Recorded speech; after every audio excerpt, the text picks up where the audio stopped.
Golf Central on YouTube, brought to you by the Chrome Soft Golf Ball from Callaway. Hi, I'm Amy Rogers, and this is your Golf Central update. This week, the PGA Tour heads to the Big Easy for the Zurich Classic at TPC Louisiana, which has been the host since 2007. And it became the only team event on the schedule in 2017. Team Australia won last year as Mark Leishman and Cam Smith beat Louis Oosthuizen and Charles Schwartzel in a playoff. Here's Rex Hoggard with more from New Orleans.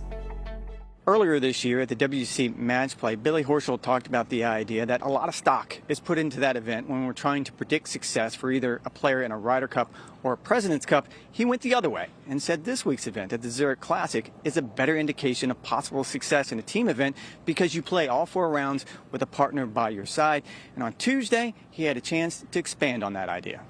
You know, everyone wants to put a lot of emphasis on how a player does in a match play situation, and yeah, it matters a little bit, but we got to understand there's only one session in the President's Cup and Ryder Cup where he's playing as an individual.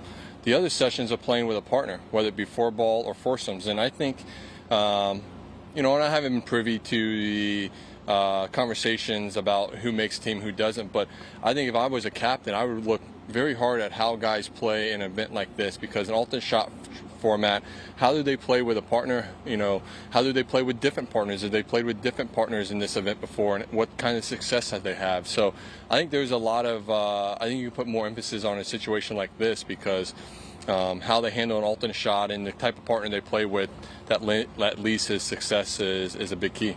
In that exact same conversation, Billy talked about the success he expects to have with you here, and he would be surprised if you guys don't win it one day. Why do you think he has that much confidence in this team?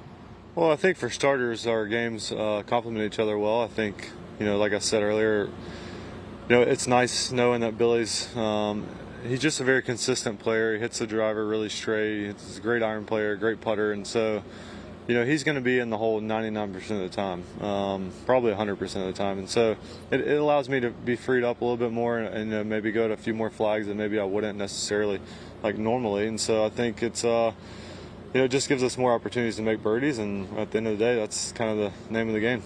I think Pat and I already know how we play together in tournaments. That's not necessarily why we're playing this week. Sure. We're good friends, and we enjoy each other's company, so it kind of seems like a no-brainer. But in terms of preparing for the President's Cup, it's a long way away, and you kind of have to qualify outright for the team. So I feel like for me, Pat's already pretty much locked up in there. For me, I got to do my part and play some better golf to get on that team for sure, and then you can do as much practice in pairs as you want leading up to it. You guys had success last year at the Ryder Cup, Patrick. You had success here last year in this event. What are the keys to playing with a partner? Yeah, I think, you know, I get along really well with Xander, and so we have a fun time out there kind of anytime we play. We play a lot, so there's really no surprises if we, you know, hit a shot here or there. We've probably seen it before. And just, you know, embracing the format because it is different than what we play most of the time. Now, Billy also said that it's important to have a good relationship with your partner and even be friends with your partner. But he pointed out last year it helps when both players are playing well. He admits he struggled last year and that Sam really had to carry the team, and that when both players are on their game, that's when you bring out the best in the team. Amy? Thanks, Rex. Well, as you saw, Sam Burns and Billy Horschel are teaming up again this year. They will tee off at 12:57 local time and will face the duo of Bubba Watson and Harold Varner III. Xander Schauffele and Patrick Cantlay, 2 Ryder Cup teammates, reuniting this week. They go off the first tee at 12:44 local time and will face a formidable team in world number 1, Scotty Scheffler and Ryan Palmer, who was a former winner of this event. Thanks for watching.